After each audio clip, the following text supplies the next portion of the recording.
The tragic death of Caleb Wilson, a 20-year-old student at Southern University, has sent shockwaves through the Baton Rouge community and beyond, prompting swift and decisive action from authorities. The alleged fraternity hazing incident that claimed Wilson's life has resulted in the arrest of 3 individuals, highlighting the severity of the crime and the ongoing battle against dangerous hazing practices within higher education. The investigation, marked by its rapid pace and unwavering commitment to justice, has culminated in the apprehension of Kyle Thurman and Isaiah Smith, adding to the previous arrest of Caleb McCrae. Thurman, apprehended Monday at a residence in Port Allen, Louisiana, a neighboring town to Baton Rouge, initially failed to meet a self-surrender deadline set by authorities, prompting a targeted operation to bring him into custody.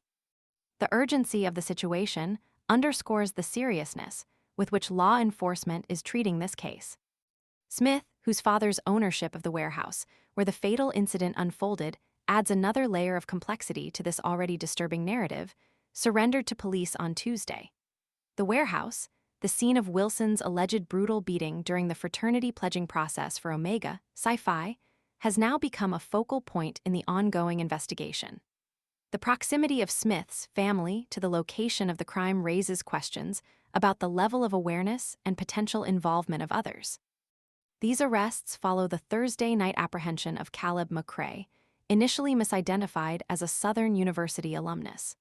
Corrections issued by the university clarified that McCrae, along with Thurman and Smith, are all currently enrolled students. This revelation adds a tragic dimension to the story, highlighting the devastating consequences of hazing within the very institution intended to nurture and educate its students. McCrae currently remains incarcerated, held on $100,000 bail, facing charges of criminal hazing and manslaughter. The implications of this case extend far beyond the immediate arrests. Southern University has taken swift and decisive action, ordering the immediate cessation of all Omega Psi Phi activities on campus. Furthermore, a comprehensive ban on all fraternity and sorority new member recruitment has been imposed for the remainder of the academic year. This decisive action reflects the university's commitment to fostering a safe and respectful learning environment for all its students, while simultaneously addressing the systemic issues that allowed such a tragedy to occur. The disciplinary proceedings facing the 3 arrested students could potentially lead to their expulsion, signaling a zero-tolerance policy towards hazing. This case painfully echoes the 2017 death of Max Groover, another college student who tragically lost his life due to hazing at Louisiana State University.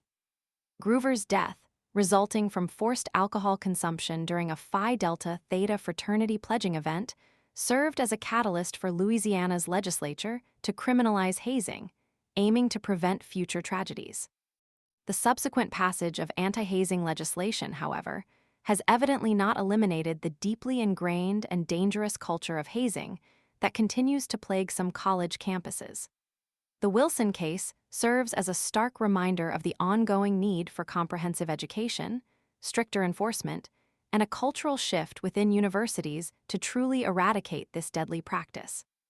The arrests represent a critical step towards justice for Caleb Wilson and his family.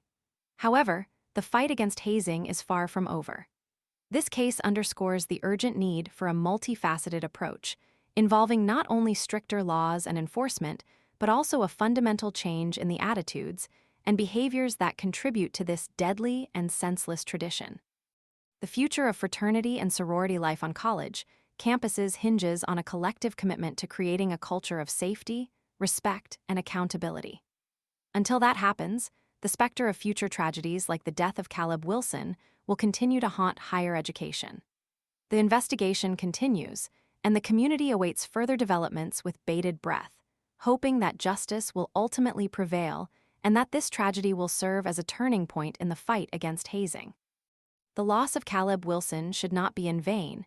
It must serve as a catalyst for lasting change within the higher education system and beyond. The pain felt by his family and friends is immeasurable, and their grief serves as a powerful reminder of the devastating consequences of unchecked and brutal hazing practices. Let us honor his memory by actively working towards a future where such tragedies never happen again.